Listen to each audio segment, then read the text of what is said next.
Hey everyone, welcome to SLP's Wine and Cheese. I'm Deb. And I'm Maria. I almost said I'm Deb. Because you're just reading the paper. Yeah. And here's our podcast. For the realistic SLP. Welcome.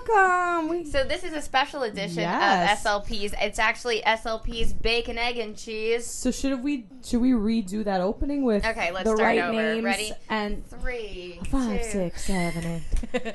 Hey everyone, welcome to SLP's Bacon, Egg, and Cheese. I'm Deb. And I'm Maria. And here's our podcast. For the realistic morning SLP.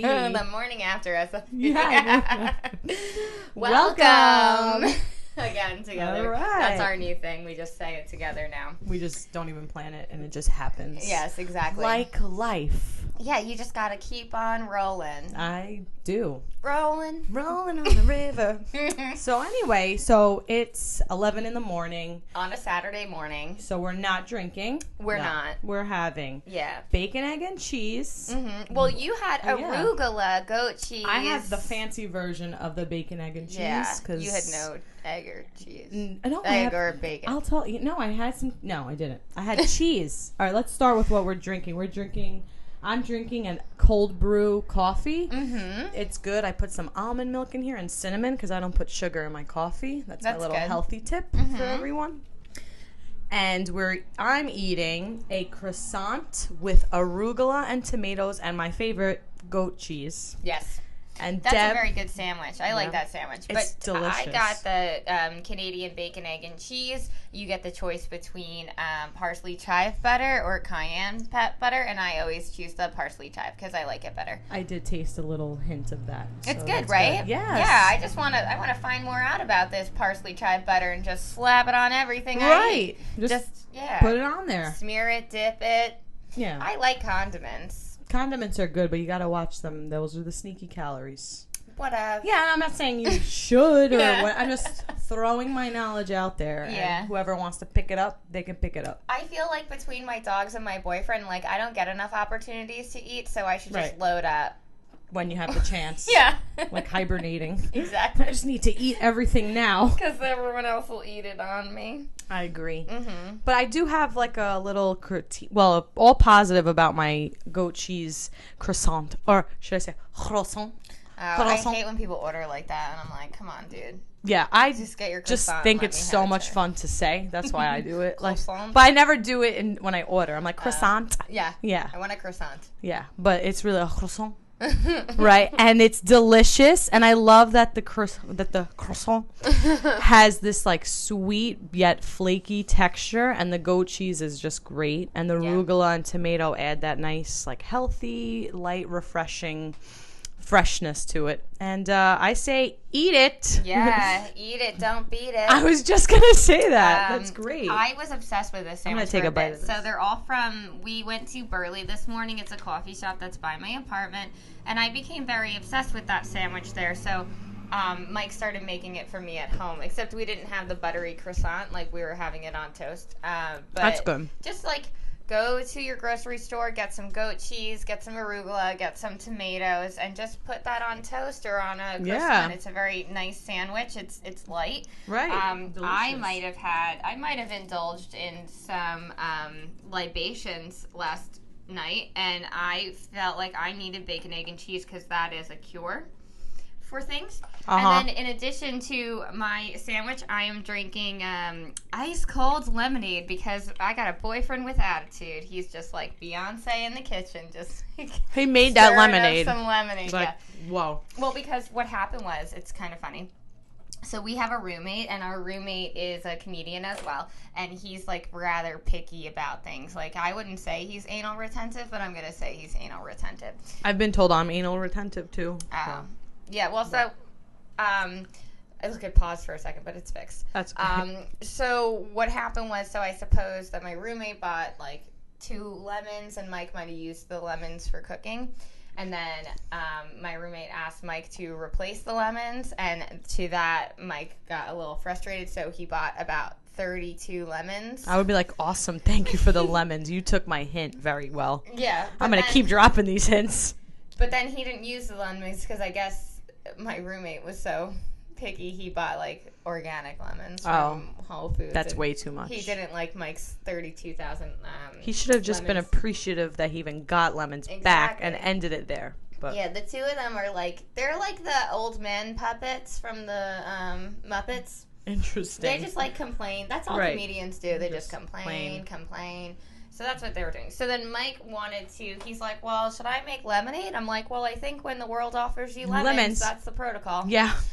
Quite literally. Yeah. Here's where the word literally quite literally fits. Yes. So, great. Which brings us to our topic of autism. Yes. The very literal crowd, the Amelia Bedelias of our clients. They are very concrete. And that could be very fun when you're working with them in the school setting. And challenging. Yes. Fun and challenging. That's our career. Yes, in a nutshell. Fun and challenging.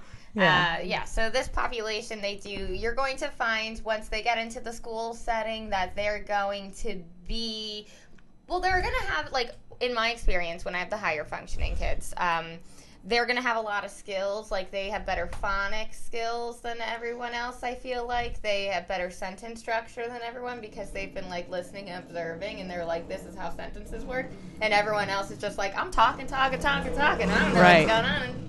I'm just that was going. A motorcycle outside. Yeah, more motorcycles. Yeah. So but once you get to second grade, then that's when the text become a little bit more complex, and you have critical thinking and less visuals, and it's these kids are going to do best when the information is in the text. So who was the story about, where did they go, what did they buy, concrete answers. Yes. It's right there. But when they have to answer open-ended questions based on their own experiences and make inferences and predictions or text-to-life connections, we're going to see a little bit of a breakdown. I see, yeah. Yes.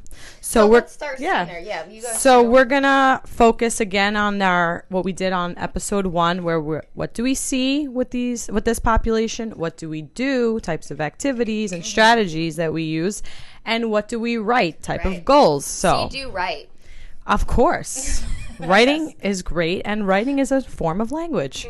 So at this point, we're talking about autism in school-age populations, so 5 and up, 5, I guess, to 21, we could say. Yeah. And 1 in every 59 children are diagnosed with autism. That's according to Autism Speaks. And that's 1 in every 37 boys and 1 in every 151 girls. 37 boys? Yeah, Autism Speaks. Yeah, they updated it, I guess, for this year. Yeah. So chances are anyone who's listening to this knows someone with autism. Yes. Has it's very caseload. Likely everyone who's listening knows somebody. Right. Yeah. So I don't think we've reached the audiences that are not SLPs yet.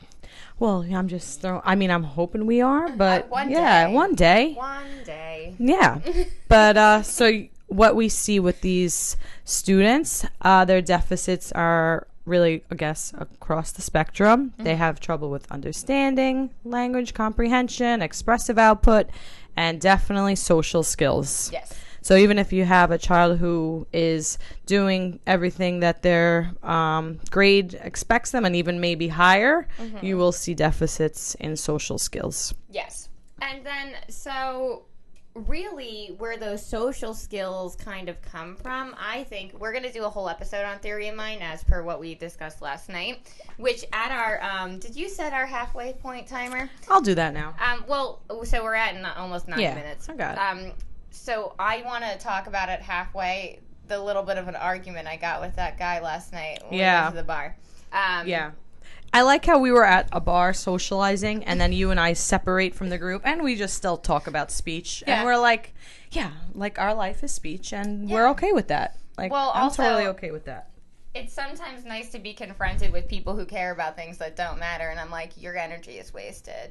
You're arguing with me, and you're wrong. And now but we don't care about. Oh yeah, we did. We'll talk about that. Yeah, let's put a fork in that. So back to autism. So theory of mind is Actually, let's go back to autism to begin with. So autism is a disorder of relating and communicating. We're going to see deficits in language production and expression more so, and also in receptive language, their ability to comprehend language as it increases in length and complexity, and there's like added linguistic concepts. So and then there'll also be repetitive behaviors and a fixation on structure. Right. Yes. So those are just like the bare minimum consistencies that we're probably going to see across the board in these kids. So once you get older in this population, you're going to realize that these kids also have deficits in something called theory of mind. And this is not something that I think we learned enough about in college. Yeah, it's kind of something they just brush upon. Everyone's like, oh, it's taking someone else's point of view. And what does that look like clinically? But there should be a whole class. There should be a whole class. We didn't take like an autism class. Well, that's why they have our podcast. Because we're going to do a whole episode on that. Yeah. So I feel like Deb is a little bit perseverating on theory of mind. I know, I'm not going to. But yeah, okay, I'm so just giving her visuals. It's understanding why someone acts in a certain way or predicts how somebody will act in a certain situation, because you have to understand another person's point of view, their knowledge, their beliefs, their emotions and intentions, and using that to understand and navigate social situations. That's like what I was saying about last week's episode, where it's like if you're not getting along with someone, you have to like put yourself in their shoes in a way. Like maybe they're having a bad day, maybe they're have issues with X, Y, and Z, and you can't just take it all personally. Right. You have to like take yourself out of your own head and put yourself in their shoes. Right. So you have not literally. Yeah. I think I do. Yeah. So, but this population, they're going to struggle with those social issues because it's very difficult for them to expand beyond their theory of mind. Like they are fixated on their own thoughts and their own beliefs, and like trying to relate to somebody else is very difficult. That's the relating and communicating part. Right. So in terms of social skills, that's going to impact them in the school setting. Yeah, making friends. Yeah, interacting. Yeah. But then also it's going to impact their ability to make a text-to-life connection. So whenever kids are reading anything, in order for them to comprehend any information that's not concrete or explicitly mentioned within the text, then they have to make a text-to-life connection in order to comprehend what that is. So even though these kids are going to be very fluent in terms of reading, decoding, and their writing and punctuation is good, they struggle to connect to the text because that requires them to form a relationship to what they're reading. And they have to think to themselves, oh, I remember I felt blank way when I was in a similar situation, because they have to theorize how they might feel if they were in the character's shoes, which is a struggle for this population. Right. Our podcast, we're going to have some great information and tips from this book. We'll post a picture of it. It's called Uniquely Human, A Different Way of Seeing Autism by Barry Prezant. He has his PhD and he is SLP. He went back to school, and this is one of the difficulty reading social situations. Yep. Okay. So pretty much he was saying how this boy on the spectrum pointed to one of the therapists and said, "It's Susie." He said, "She has such a high squeaky voice. It makes my body feel funny." So of course it's like, oh, she got embarrassed. That though, like he was like, oh, it's that noise that's making me feel uncomfortable. So it is. He is right. Like he's being objective, but he was unaware that she felt embarrassed. Mm-hmm. So it's not like he did that on purpose or. Susie's got a light in that. Right, yeah. She should just be more self-aware about her high squeaky voice. Agreed. Sometimes I'm too loud and the kids cover their ears and I'm like, I get it. It's fine. It's because you're excited. Because I'm excited. We had this discussion yesterday. Yeah, because I got very excited. Also, this book, since we're talking about what we see right now in these students, this book, Dr. Prezant said a really great point about echolalia. So, so you thinking about a student right now, and you have like what they say as echolalia, and a lot of SLPs do it themselves. Other professionals, parents, they say, oh, they have the TV talk or it's nonsense talk. And what this book really talks about, like a different way of seeing autism. so that when you have these children, the number one thing you have to do is listen to them. And working with students with autism, you really have to listen. And he uses an example in the book, this boy named David. So David would get in trouble, let's say in class, for doing something. And anytime the teacher, someone would like scold him, he would get up, run around, and he would say, we do not slam doors. We do not urinate on the wall. And like, you know. So he was repeating something that he heard in the past. Yes. So so when you like hear that, you're like, all the staff started laughing, you know, obvious. I mean, impulse, like that's your first thought to laugh when you see that or hear that. And, rarely my first impulse is to laugh. Oh, okay. Well, yeah, I know. But even he, like the author was like, you know, I mean, everyone was laughing. It was funny. And that what he was saying is that David, the student who said that, was equating that for like the first time, I guess he got in trouble and realized, oh, I'm not supposed to slam doors. I'm not supposed to urinate on the walls.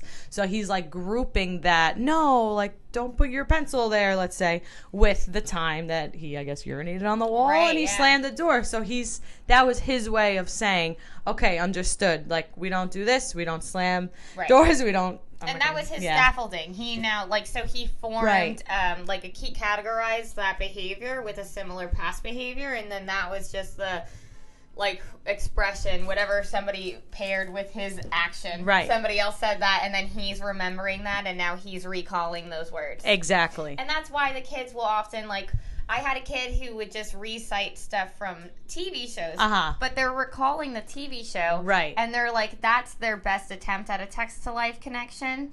So they're like, when Mickey Mouse had to do this, now I have to do this, and now I'm going to recall the script.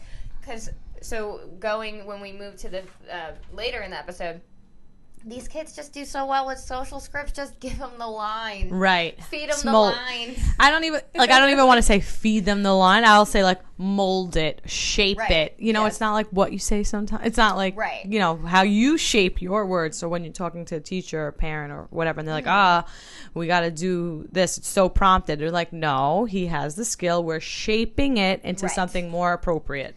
But I do like to introduce it first. And I'm just agreed, the sentence is going to be, I want more coffee. Right. And then later on, I'm going to mold it and I'm going to pull it out. But to begin with, I have to give him the sentence. Oh, yeah, of course. So that's what I mean. Right. So when I'm working with, when I'm supervising the CFs or the grad students that I'm working with, I feel like they assume so much and it's more like a testing perspective than it is a teaching and then reteach.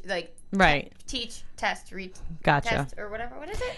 Test, teach, retest. Right, okay. So, we got it. So it's like, first give them the stuff. See what they know. Mix it up. And then come back to it. And then just keep pulling it out because that's how they're going to commit that to memory because they have to continuously retrieve it. Right. But the point is, give them something to work with first. Right. Teach them something. Teach it first. That's why we're here, to teach these kids to communicate. So just to wrap up the echolalia point, the author in the book says how the bottom line is that when students are communicating with echolalia, it can run the gamut of why they're doing it. Sometimes they're affirming what they understood. They're taking turns, as one might in a conversation. Yes. Sometimes repeating these words is a way of like rehearsing something they're going to say later. Mm-hmm. Sometimes repeating these like certain words find them like soothing, the way we might have like a mantra.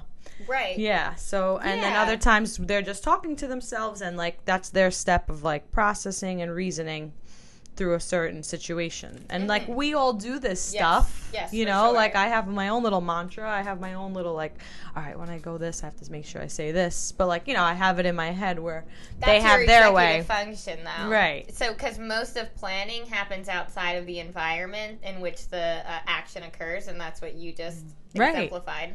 Yeah. So that's what we see. Yes. So that's what we see in the kids. So, and then we're also, let's talk a little bit about stimming that we're going to see. Okay, yes. So we talked about this, I think, in our first episode. So we're also going to see repetitive behaviors. And a lot of this is going to be sensorily, I'm going to keep that as a word, linked. So if this kid is jumping a lot, then maybe they do require more sensory input to their feet. Maybe they have like decreased sensation there and they want to ground themselves and that's why they're doing that. Maybe this kid's spinning around a lot. Maybe that's because their limbic system is a limbic system. Their limbic system. Vestibular. Vestibular, yes, not limbic. What's limbic? Limbic is like your like fear, I think, desires. So the vestibular. So they need some sort of input there, and that kind of like gets triggered when you spin around, and because it's mostly your inner ear portion of your brain and stuff. Yeah, he actually talks about that too. Yeah. I just was trying to find it in the book, but I can't, so I'll have to recall from my memory about that he might be like sensory seeking, or like one child he used in the book like will come home and jump, and then the parents would like not want him to jump, and then he does like a consultative model. So when he went and worked with this student, he's like, no, the way he jumps is like how he gets his stress out. Exactly. So he was like, let him jump, and then they realized like the more intense the jump was, like the more stressed he was that day. So they're like, all right, today's like a big jumping day. He must have had like a rough day, and that jumping and that sensory input that he's seeking is like showing you something, right? And that's why the biggest thing he says is like you really have to look and listen to these kids and ask they're why. Showing you. That's what you said yesterday or today. I know the days remember, are mixing. But you said that the most important thing with these kids is to say, ask why. Why is he doing this? Right. So why is he jumping? Because he requires that input. It's not just because he likes it. It's not just a preference. It's because it makes him feel grounded. Yeah, it could be a coping strategy or a way to regulate his behavior. Yes. So then also, like, there are some kids who get fixated on the way things feel or look. So that could be another repetitive behavior. Like, for instance, Mike's brother really likes pens and twist ties. So he likes to, like, roll them in his fingers back and forth to feel that sensation. But then I think he also likes the way the plastic catches on the light. So he'll stare at that a little bit as well. Okay. I don't know if this is right because I've never been autistic before, but like, you know how sometimes you're in a stare and it feels good? And it's hard to get out of that stare? Yeah. I think that's what happens to them. Oh. You know, like, but it's like, I think also soothing to them. It's soothing to you too, though. Right. You want to stay in that stare, but then you realize it's socially unacceptable to maintain the stare. Or I should be like doing something else right now. And you acknowledge whoever's talking to you. But kids on the spectrum don't have that social awareness, and they don't have that like the need to please others like we do socially. So they're like, I feel good in the stare, I'm gonna maintain it. I like the way it feels. Right. I think. But I don't know, because he has like some thoughts on that too. But he says like they do it as like a way to regulate, a way to cope with something. So yeah, I think it could be like they stare off to space to kind of like calm themselves down, and you know. But yeah, we all do these things, like you said. Like he said the same thing. Like you know, we all have like stuff that we do to cope, and so do they. Yes. It just looks differently than for us. Right, because we're all like, what do we look like right now? And those kids don't really think that. They don't care. Which is very nice and liberating, I think. Yeah. So what do we do? Right. So we said what we see, and now what do we do? So it's important that every single thing that you do with these kids has to target their intrinsic motivation. You are going nowhere if you don't target their intrinsic motivation, which is, it's a behavior that is driven by internal rewards. The motivation to engage in the behavior arrives from within the individual because it's naturally satisfying. So what does that mean?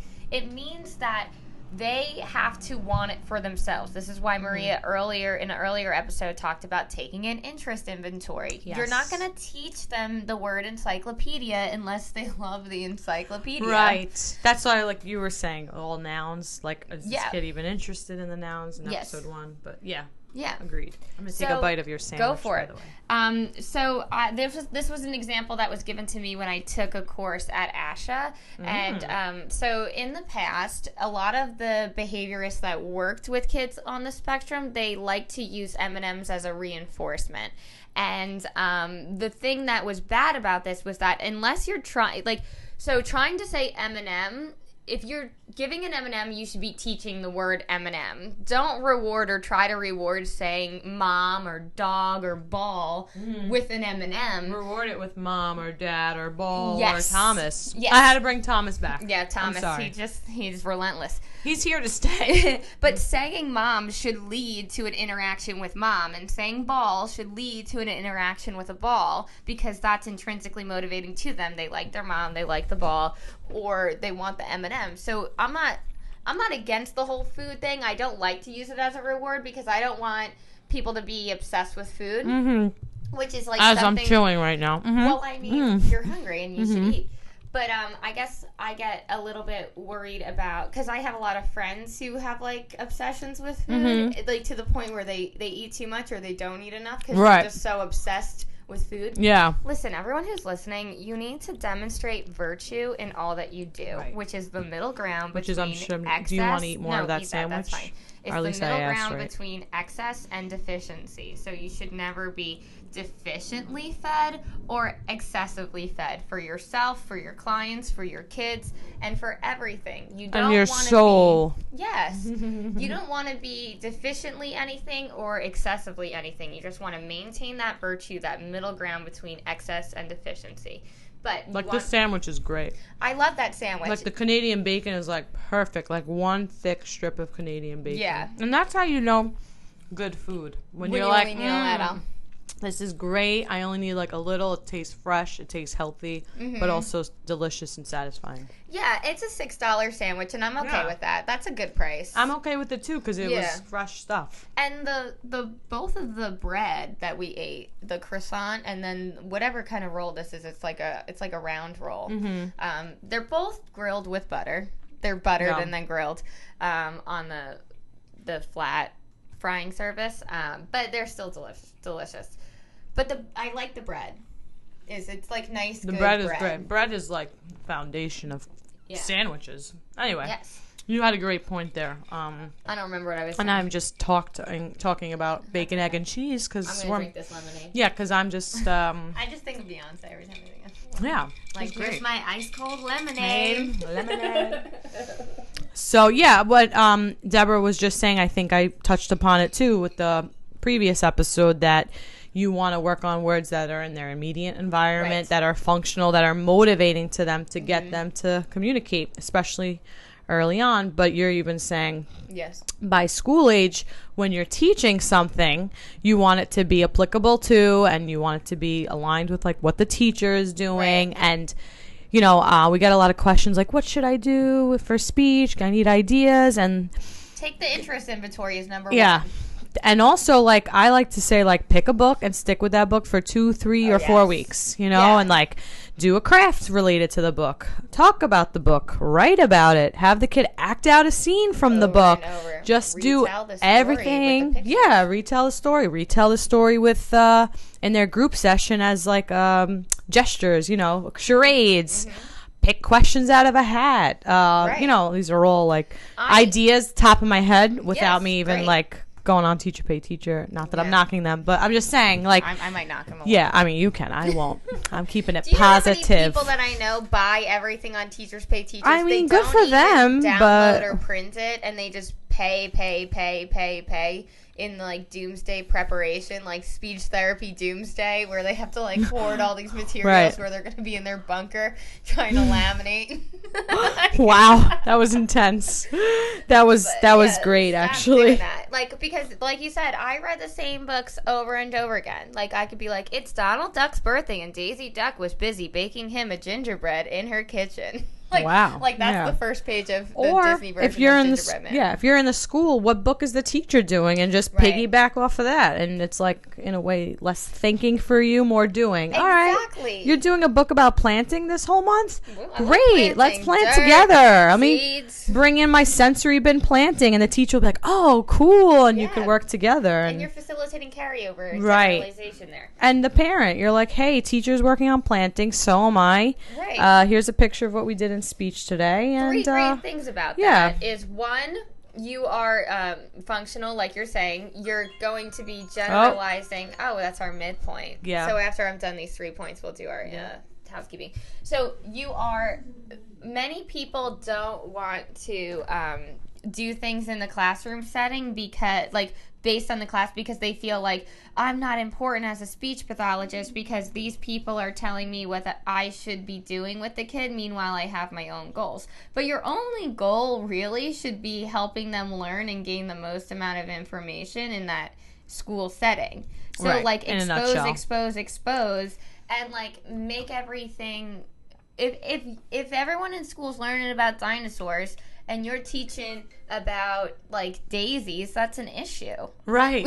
Like, what, that's not going to work. Right. You're not getting the memo, and you're not picking up on the social cues of the dinosaur bulletin board. Exactly. And your ego is not your amigo. Right. So, like, stop thinking that only your goals are important and the activities that you created are important for it, and start realizing, like, your job at this point is to find out what they're learning and make them learn it in the way that they learn, because that's what our expertise is breaking down information, and so helping them absorb novel concepts. Right. And also we have a different background from teachers, but it's a good thing because they look at it this way and we look at it this way, and together we could just add our own, like, little spin on it and just do amazing things. Yeah. So on that, and you're gonna have ideas they didn't even think of. Right, and they're gonna have ideas you didn't think of. It's like win-win. Exactly. Everyone's winning.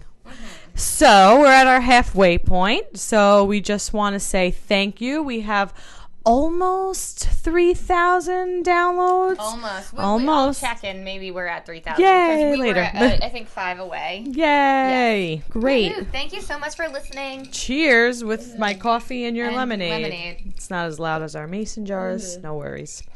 So yeah, don't forget to follow our Instagram.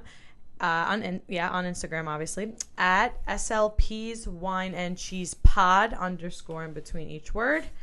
I'm on Instagram too, Maria _ Kotsonis, KOTSONIS SLP, and Deb at Deborah Brooks CCC SLP. No underscores. No underscores. Yes. And Frankie too, if they want to follow Frankie. We love Frankie. Wrinkles, find him on Instagram. He's gonna outdo us and all the followers. Frankie's way more interesting than anything we have to offer. Frankie is cute, by the way. I took him for a dog walk to get some coffee. I was trying not to sound too like New York. Coffee. I don't know what coffee is. Yeah, I got some cafe. Coffee. I'll say it the Greek way. Cafe.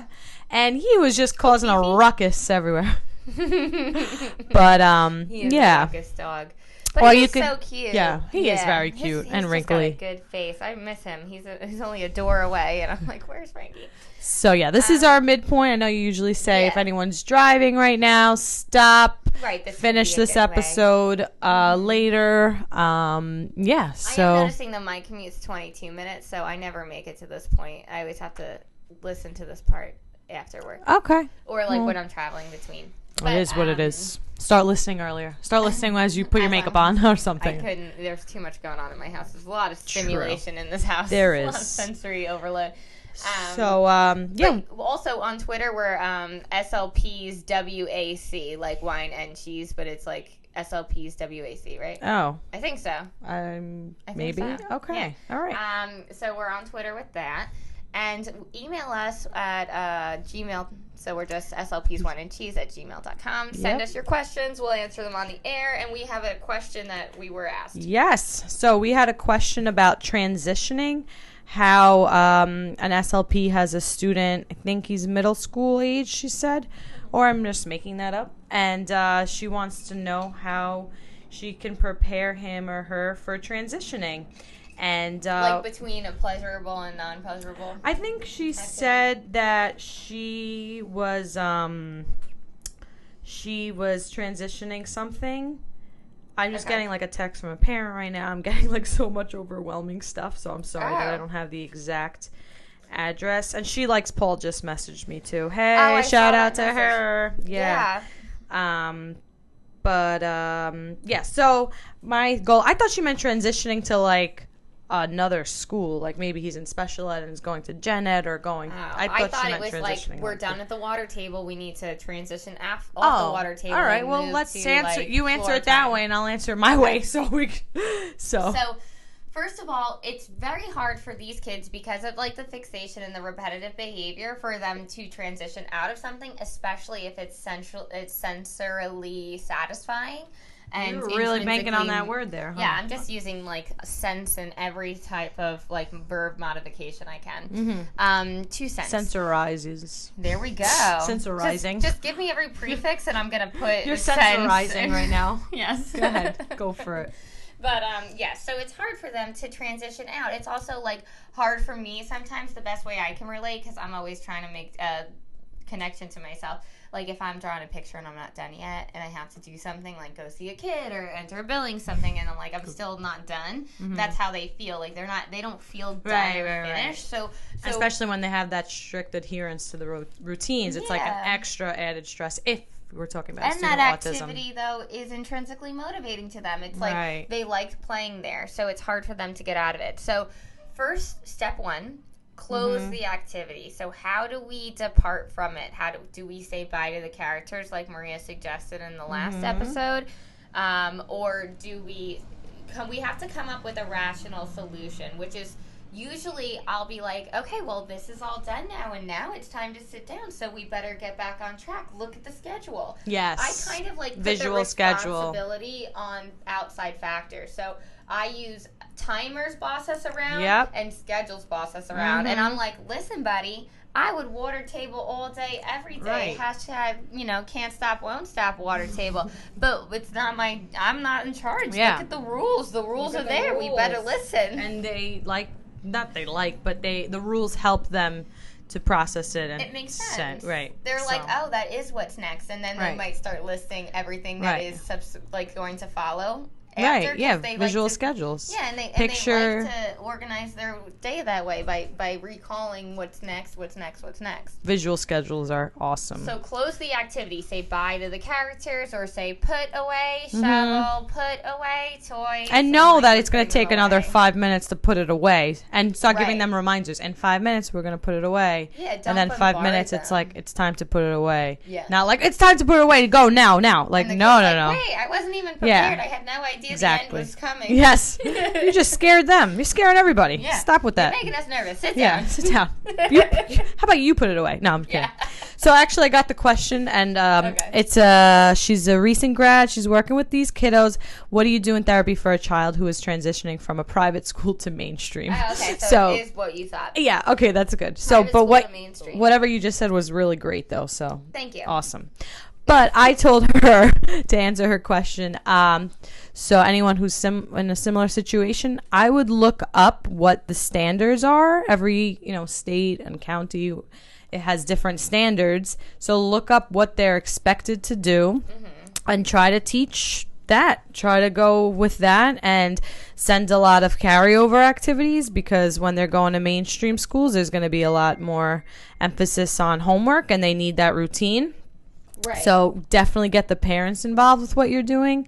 Send home worksheets. Send home a speech notebook would be great. And I love speech notebooks. Speech notebooks are great. And also, because I had a student that was in special ed and he was moving to inclusion, and I did a lot of like role playing and getting him to like self-advocate, because he was great age level, but pragmatically he was needing assistance. Yeah. So he spoke very low volume. So I would like act out scenes with him, and I would be like, all right.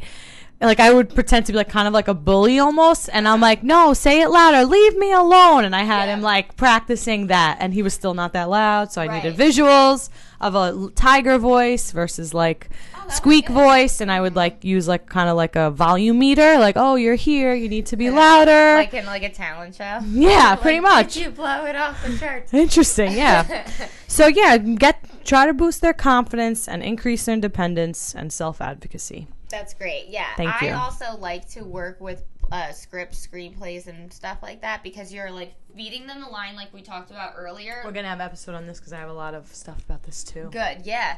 And then also you're teaching them, like, syntactically correct sentences. Right. Because they're reading what they're supposed to say the way they're supposed to say it. Yeah. Also, it's like, if you're working on reading comprehension and stuff, like, a screenplay or a scene is way better because it's like line, Right. line, And line. just teaching them rules and roles of communication. Yeah, I made my own word there. Good.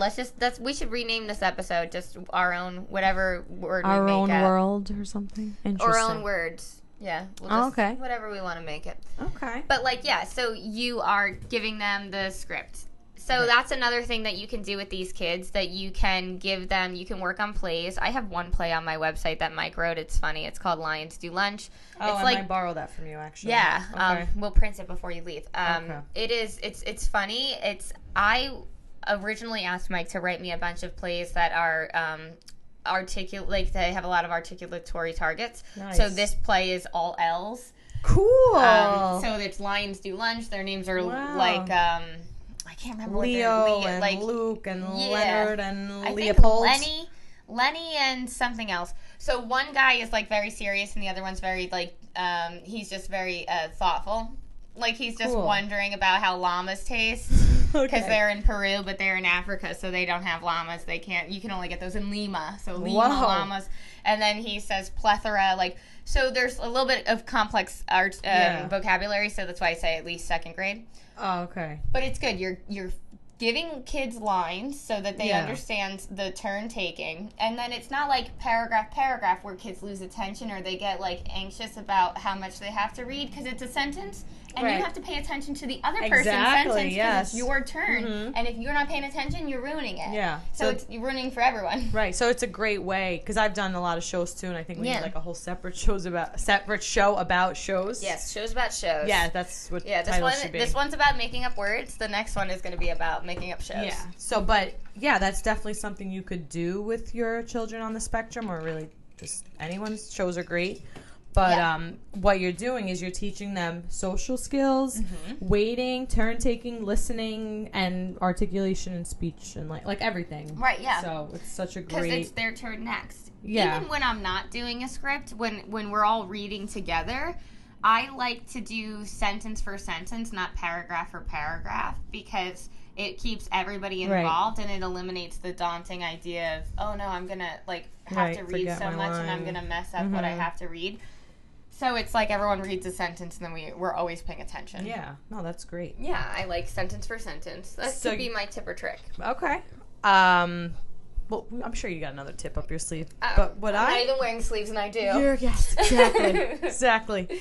So going off what you were saying, I think that's such a great way to model like appropriate language and everything. So, your kids have to be at least at the sentence level to be able to do that. But let's say they're not there yet. So my approach, what I like to do in my therapy sessions is obviously use visuals for transitioning, both through the water table and both. She wants to use visuals for everything. She's like, look, Deborah, stop sign. Stop I talking. love visuals. Visuals are great. I mean, think about this. This is what I say about visuals to everyone's like, oh, but you're giving them the answer. It's a visual. And I'm like, when you go to a restaurant, don't you point to the menu when you order sometimes? Right, yeah. Yeah, you're using a visual. Give me that. It's okay to use visuals. Like, we use visuals. You just said something else that, ticks me off when people are like, you're telling them the answer. Yeah, and I don't say that. Other people. We're accomplishing. Yeah, I know. Right. Somebody else said that to you. I'm like, we're accomplishing something because I gave them an answer. Now they're going to recall that answer and they're going to use it in the future. Right. You're constantly testing them. Right. And you're not, you're stressing them out. And it's not fair. So give them the information and then help them retrieve it. Yes. But stop thinking like they have to do it on their own. Like, let them feel accomplished. Let them write a story with them and basically pull it out of them until it's perfect. Make them feel proud of that story. Next time, a little bit more independent. Yeah. But the first time, help them as much as they need help so that they could be like, oh my goodness, I did this. This is my finished product. Yeah. Confidence boosting is great. Help us out here. Yeah. So something that I like to do is I like to have the students answer social questions because, again, that's very functional. So asking, again, if they're 2 to 3 word phrase and you want to build up their phrase level so they can be in an amazing show about Leopold. So, for example, you could ask them, what's your name? How old are you? Who's your teacher? And I think those are such important social skills, and not even like just to obviously know stuff about themselves, but for like safety reasons. If they, God forbid, got lost or even lost in the hallway and someone comes up to them and like, what's your name? They could answer. Yes. And like, yes, it will be scripted and they will need the cues and the modeling in the beginning, but you fade it and you get them to do it. So, yeah, like I do that for like yes/no questions. I'll be like, "Do you eat worms?" And I'm like, "No, tell me I don't like worms." Right. And they're like, "No, I don't like worms." But I'm telling them, I'm cutting them off before they can answer wrong. Yeah. I'm feeding them the correct answer, and I'm requiring that they repeat it. And then I'm gonna ask them, "Well, do you like to eat bees?" And then I'll pause, and then they're like, "No," and I'm like, "Yeah, no, tell me I don't like to eat bees." Some cultures they do eat bees though. So let's just still be culturally appropriate. Actually, I do a video. A kid was like, "I like to eat bees. I like to eat chocolate-covered bees." And I'm like, well, if you do, they're still going to sting you. Interesting. Because they still have a stinger. You have to be careful. Eat these bees with caution. Yeah. So. And he's like, well, how will they sting if they're dead? I'm like, even if they're dead, there's still something pointy on their butt. Ouch. Yeah. On their back. I'll find that video and try to like repost it. Yeah, post that. That's a good one. It's so funny. I love that kid. I think about him like every day. Aw, I miss him. He's from 2 years ago. It's been a long time. Aw. It's been a long time. It's been a while. So yeah, that's one of my. I guess let's go into what we write. So I would write that as a goal. So the goal will be blank will answer a minimum, let's say a 5. Pick a number, 5 or 10, depending on their level of expressive and receptive language, and make that the goal. Like blank will answer a minimum of 5 personal information questions, and then in the short term you could break it down with like 3 questions, then 4, then 5. And I have students that I work on the same 5 or 6 questions all year long, and I'm looking for consistency and accuracy and for them to generalize. So I'll walk around with the student and I'll have like someone in the hallway be like, oh, ask him his name.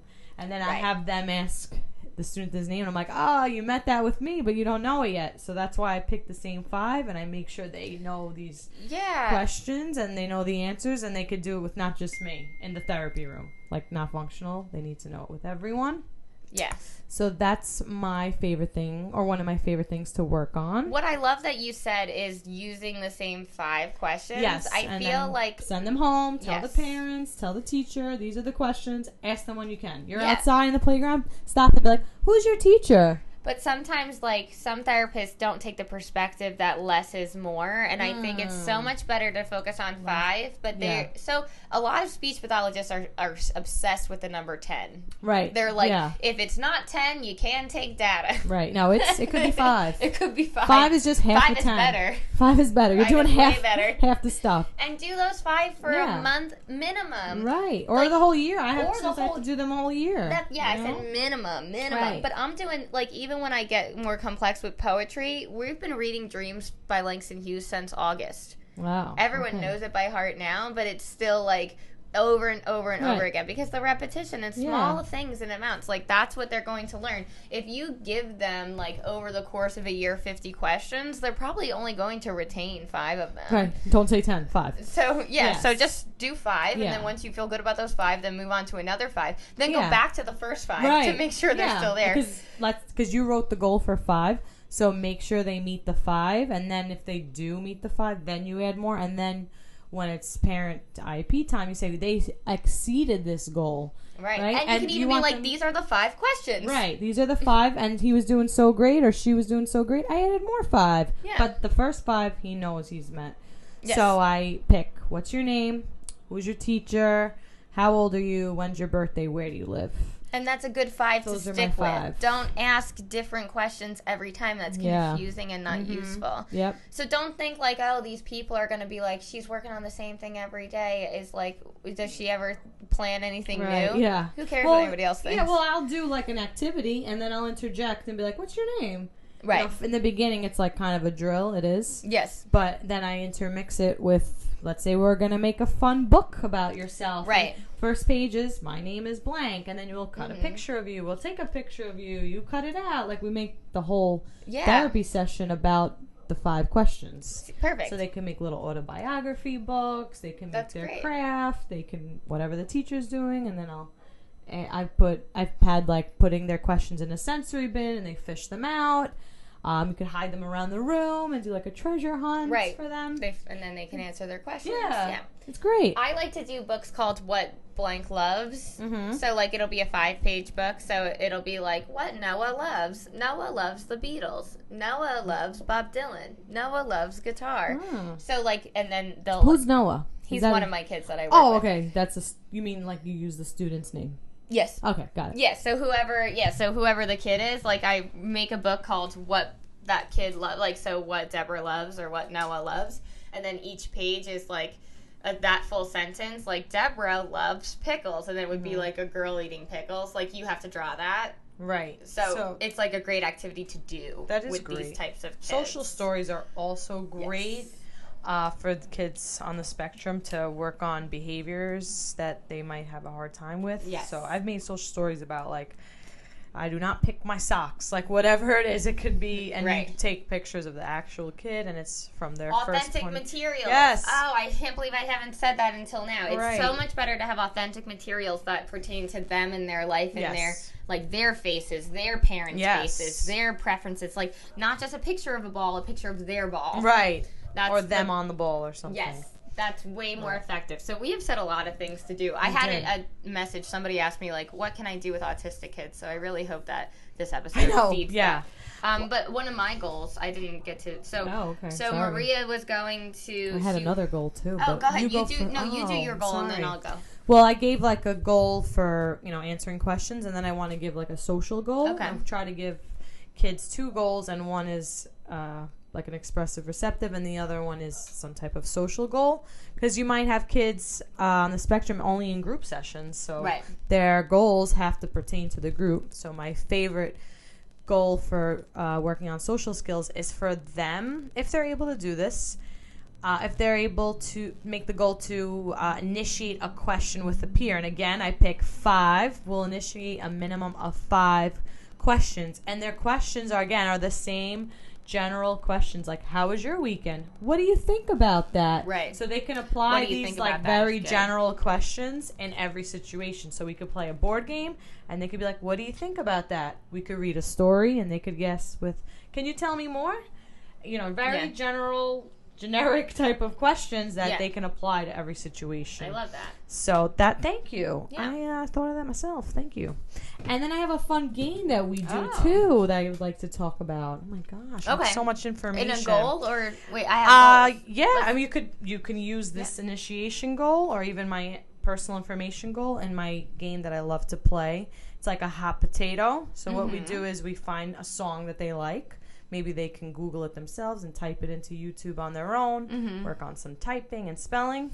With my kids, we're always like, ask the internet. We like to say, ask the internet. Yeah, sorry. So I kept... Play salsa music. Why not? Keep it fun. We were like, let's ask the internet. Okay, that's fun too. Because it's like and that's socially, quicker too, also, if you want to cut into some time. But you pass around, let's say, something, a pen, a object, a fishbowl. And then when the music stops, they have to look inside the fishbowl and pick and ask their peer a question. So it's like hot potato. When the music stops, they have to pick a friend, and then they have to like get their friend's attention. Like, Joe, make the eye contact. What's your favorite color? Or it could be questions related to a book you read, or whatever. Personal calling information attention is a great fun thing to work on, because you can have fun games like that. You could be like, excuse me, pardon me, hello, and sometimes it just gets really silly, just all the things that you do to call attention. I like we like, pardon me, we like to say that. I just tell them use their name. Oh, really? Yeah. Yeah. It's just, I think we now just think it's fun. Like, that's what me and my kids do. Like, we just are like, hello, excuse me, pardon me. Like, we just say silly things because it's just fun to us now. So those are my goals. I love your goals. And I will do our tips and tricks segment after your goals. So, going back to what I said earlier, my goal is to help them understand others' beliefs and emotions, and So a goal that I would use for that, I would say in one academic year, blank will ID and explain character emotions and stories and provide a rationale and a possible solution with the framework of blank feels blank because of blank. Blank would feel better if blank happened. Okay. So it's like, so we have paragraphs. Do tell. And we'll have like paragraphs. So like, so Sally came home from school and she really wanted to go out to dinner, but then her family changed the plans, and so how does Sally feel or whatever? So Sally feels frustrated because she doesn't get to do what she wanted to do, and she would feel better if she got a hug or something like that. So we're identifying the emotion, we're putting ourselves in those shoes, and we're providing a solution or a coping mechanism for ourselves or this like fictional character. But then also we are coming more in touch with our own emotions, which I've learned many adults who are not on the spectrum don't have any clue how they feel or why they feel certain ways. So I'm trying to teach kids to self-reflect. To self-reflect and to talk about feelings beyond sad, mad. Right. Good. I hate those two. How does he feel? She feels good. Yeah. Like, what is good? Yeah. Good is nothing. Good. So I like that one. And then I also like, just for an expressive language goal, like we're just trying to we're trying to get these kids to be more expressive, which means we're trying to get them to vary their vocabulary past good and bad and sad. So I like to do this activity. Blank will provide 3 salient attributes to an age-appropriate pictured common object. So pineapples are fruits. Pineapples are prickly. Sweet. Pineapples are prickly. So like, trending. They're trending. Last year. Sorry. So not only are they listing these things, they're describing it with more than one detail. It's just a way to pull language from them. They're diversifying what they're saying. Yeah, attributes are great. Yeah, I love salient No more nouns. Attributes. It's all about verbs. And then after verbs, pick up some attributes. Yeah, adjectives. And then combine it all together in a sentence. Exactly. Because the noun is there. The noun, we all know the noun. Right. It's pineapple. Yeah, pineapple. You guys are probably looking at a pineapple. If you're listening to this, upload a picture of a pineapple and tag us. Oh, cute. Love that. So I've actually, a side note, been in like a argument with one of my 4-year-olds over pineapples, because we like to do this game, because another goal that we have is like blank will ask and answer questions and provide a minimum of 1 comment in order to propel a conversation. Yes, that's a good one. So we do favorites. So I have a bunch of cards. It says like cartoon, superhero, fruit, vegetable. Right. So we're like, what's your favorite fruit? Yeah. So I say my favorite fruit is pineapple. And you could combine this tip with my hot potato game. Yes. You should throw all those cards in a bowl. I'm going to do that. Pass the bowl, play some music. And keep it seasonal. If it's Christmas time, play like winter music. Right, and if it's summer, play a fun summer song, you know. That's a great idea. I'm going to do that. Let's combine because we don't even do that with the music, but that would make it even better. Yeah. And it's anticipation. Like, ooh, who's it going to pause on? Be? It's like, yeah. So we were talking about favorites, and then fruit came up. And then so you have to say, my favorite fruit is a pineapple. Why? Because it wears a crown. And that's what I said. And these kids are like, shut the front door. It does not wear a crown. Leaves. And I have been in an argument. I already know what that fight's about. I'm not even there. Yeah, over and over again. And I'm like, pineapples do wear crowns. Ask the internet. So we start typing it into Google, and like those quotes keep popping up. Like, be a pineapple, stand tall, wear a crown, and be sweet on the inside. I'm like, look, the internet told us. So then I can't believe everything you read on the internet. Right. So then I'm, like, walking into the grocery store, and he's walking down the street with his nanny, and then I'm like, they do wear crowns, and I could hear him from, like, up the block, and I'm in the store, and he's like, they do not. Like, I think you guys have to agree to disagree at this point. Well, I think we're just playing now. It's just fun. I don't know if he's still playing. I texted his mom, and then I was like, and I sent a picture, like a selfie of myself with a pineapple, and I'm like, do me a favor and show this to your son when he gets home, and say, Deborah found a pineapple with a big crown on it. And like, so she did, and she's like, she sent me this video where he's like, but they don't actually have crowns. Like it's funny because like I gave her the inside information, so like she's saying it too. But it's fun. Like, we obviously know the threshold of frustration. Yeah. We're all playing at this point. Good. He doesn't drop it to the point where he loves it. I also tell all my kids that I'm a princess, so like some believe it, and the rest they love to just they bring it up out of nowhere. Like they're like, and by the way, you're not a princess, and I'm like. I am gonna call the king. Kate? Oh wow. I am gonna Kate tell Middleton him. is mad. Yeah, I'm gonna call the king and tell him. Anyway, I think it's time for tips and tricks. Yes. Did you want to end that on any note? Aside that you're a princess. I'm a princess. Just my tip and trick is to tell all your kids that that you're a princess. One, they'll just be like, oh my goodness, I'm in the presence of a princess. Or two, you will elicit a lot of language of them negating the fact that you are a princess. Yeah, that's great. I like that one. My tip and trick is not related to being royalty, unfortunately. It's using a timer. Oh, good. I like Yes, because we used it just now in our podcast. Yes. And if you think about it, timers are functional.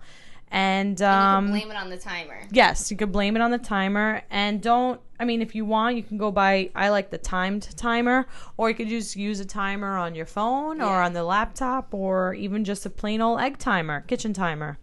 And that will help you with transitioning, and it'll help you to even for yourself. Okay, I got 10 minutes left. I wanted to get to this, or I wanted to get to that. So great time management for you and the child. I like to use, I'm not saying go out and buy it, but I do like the big jumbo timer just because it gives them feedback. I'm like, look, we have 4 minutes and 56 seconds left. So that's how long we have to color. Once this bell rings, we have to close those markers, and it's time to go.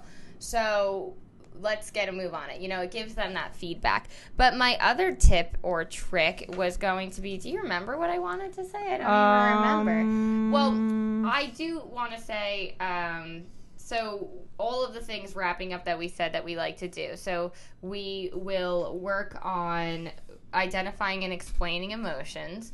We will also work on using a script and stuff. I don't remember what my tip or trick was. Okay. Well, I like the princess one. Let's just say you're a princess. Yeah. And on that note, yeah, I'm going to end with this quote. Okay, inspired by your tip and trick. Yeah. Lift up your head, princess. If not, the crown falls. So keep your head held high. Yes. It's great advice to working with children on the spectrum. They definitely... Yes. Oh, I remember mine was teaching jokes, but I don't even have time to get into that. Well, you're teaching the joke of that you're a princess. Yes. So I'll tell you a joke. What's Beethoven's favorite fruit? Banana. I like that.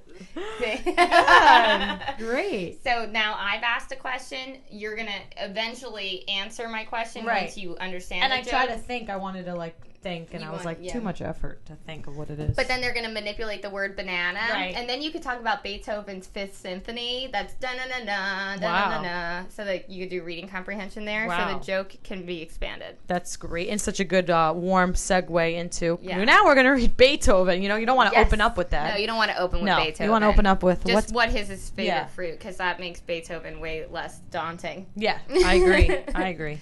So that's my tip. What's Beethoven's favorite fruit? Banana. Love it.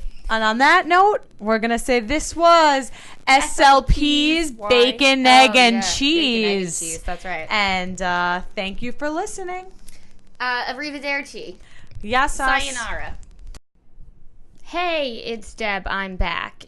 If you are local to NYC and you want to hang out with myself and Maria, well, you're in luck because we will be at Bravi Ragazzi on Marcus Garvey and Putnam Avenue in Brooklyn on Thursday, June 14th at 8 p.m. for an NYC SLP pizza meet. And after that, so the pizza meet's from 8 until 9. And then after that, there's going to be a free comedy show starting at 9 o'clock, probably going till 9:30. So far, we have Mike Racine, Lisa Traeger, and P.D. Diabreu on the lineup, and more to come. So we hope to see you there this Thursday, June 14th at 8 p.m. at Bravi Ragazzi in Brooklyn.